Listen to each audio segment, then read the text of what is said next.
Many people may not be prepared to hear what we're about to expose in this video, but we need to talk about it before the situation gets out of control.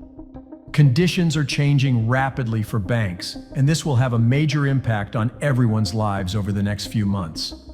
A credit crisis is already in motion in 2023, and it's threatening to collapse the standard of living of many American families as loan conditions get tighter while the cost of living continues to climb. Access to credit is about to become an enormous issue for U.S. consumers. And experts say this is looking a lot like the financial meltdown we witnessed 15 years ago. The recession that threw millions out of work and destroyed Nest Egg in 2008 also caused the worst credit crunch in history. At that time, many people were forced into insolvency and foreclosure, unable to pay their loan obligations or provide for their families.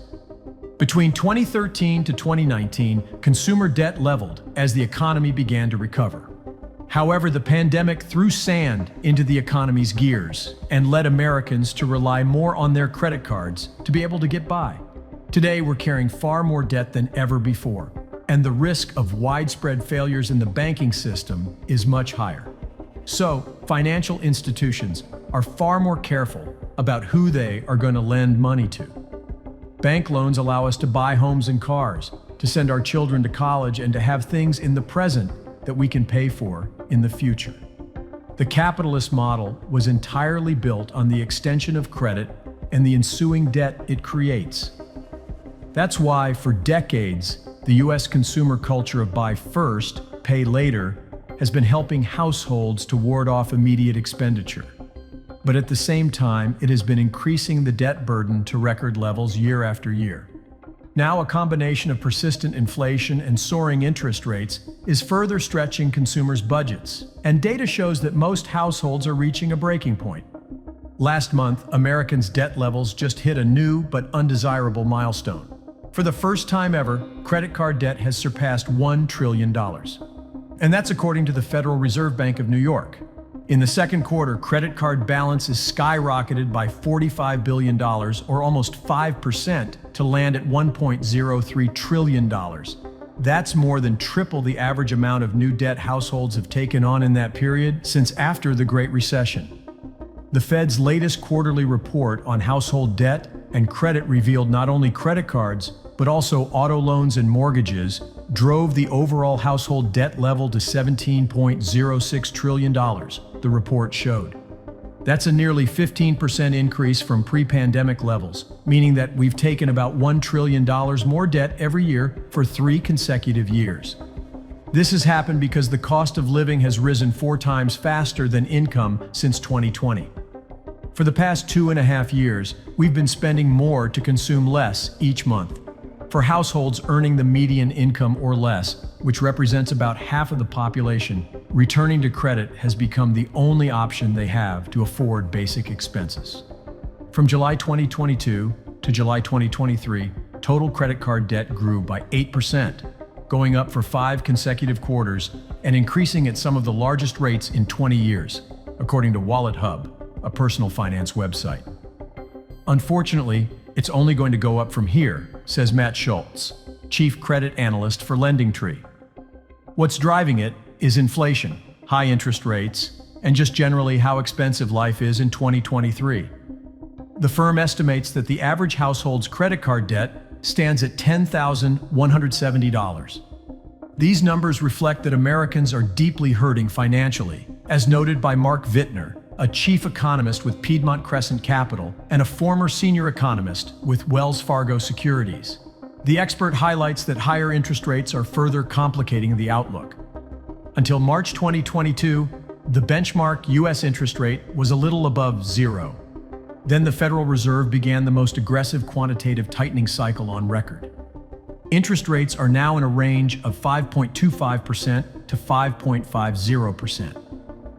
That's the highest they've been in more than 20 years. As interest rates feed through from the federal funds rate to interest rates on mortgages and credit cards, that affects everyday consumers. Sophia Baig, an economist at decision intelligence company Morning Consult, explained during an interview with CNN. So with elevated interest rates, paying that debt becomes more expensive. And with consumers continuing to take on more debt, this combination will put more pressure on some households who have those tighter budgets, she said. In other words, the Fed's policies are allowing credit card companies to charge high interest rates, making balances even tougher to pay off. At the moment, credit card interest rates are at a staggering 20.6%.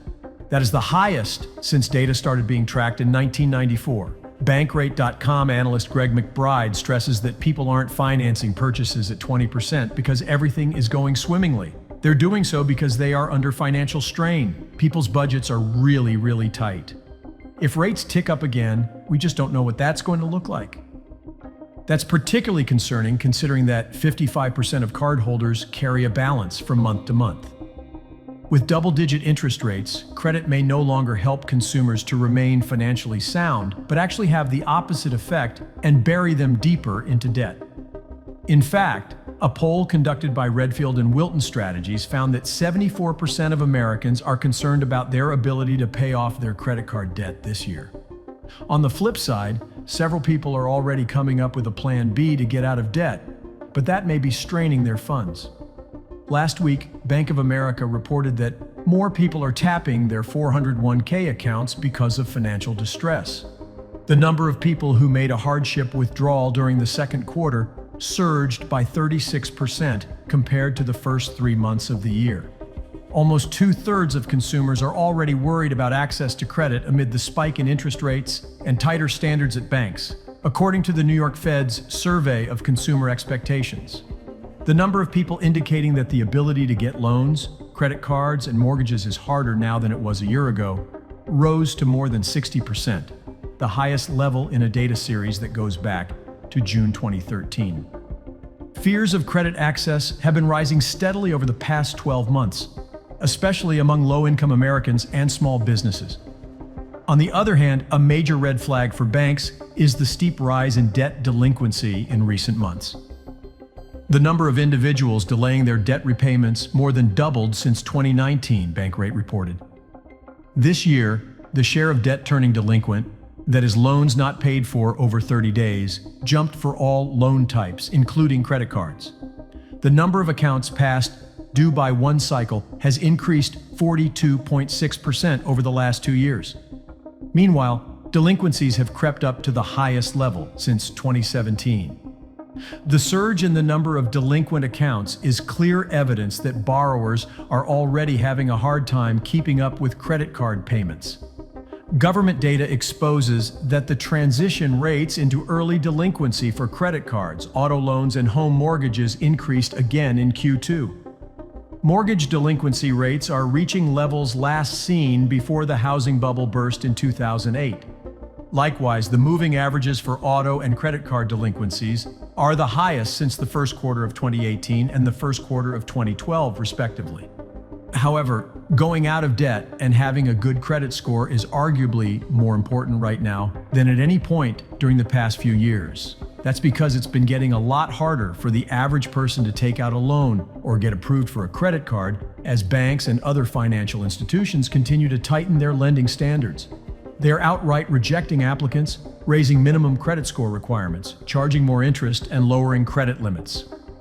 Back in the spring, after the collapse of several major banks, several financial analysts sounded the alarm over a so-called credit crunch, a term used to describe the economy when consumers and businesses can no longer get access to the loans they need. Over the second quarter, significant net shares of banks reported having tightened standards for credit card loans and other consumer loans, the Fed report reads. Numbers from the U.S. Central Bank show the trend from a different angle.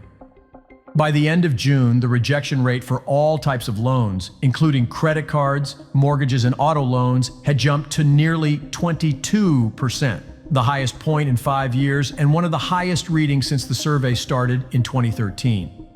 Because of inflation-busting interest rate hikes and mismanagement in the banking system, the industry has less money to dole out, highlights Randall Watzak, a financial advisor at Raymond James.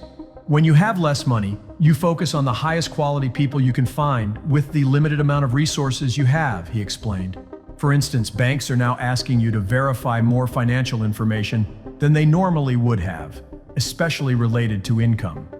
That is making it particularly difficult for gig workers and small business owners to get loans, given that their earnings come from self-employment. That's one of the paradoxes of life, Watzak says.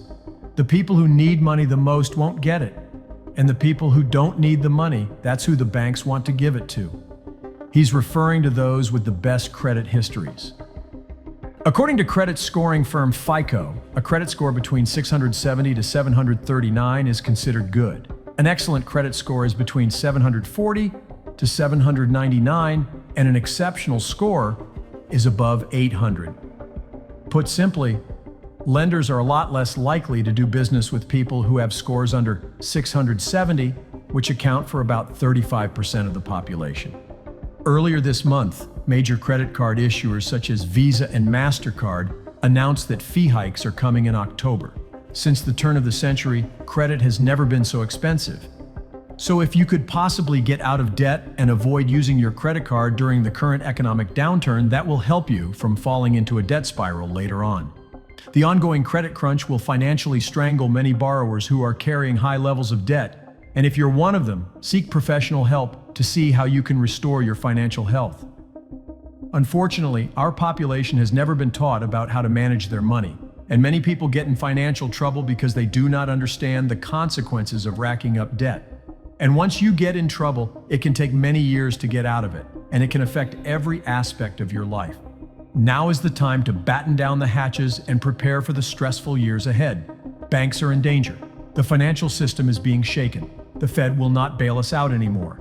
So the potential for disaster is very real. And the longer we wait, the bigger the problem becomes.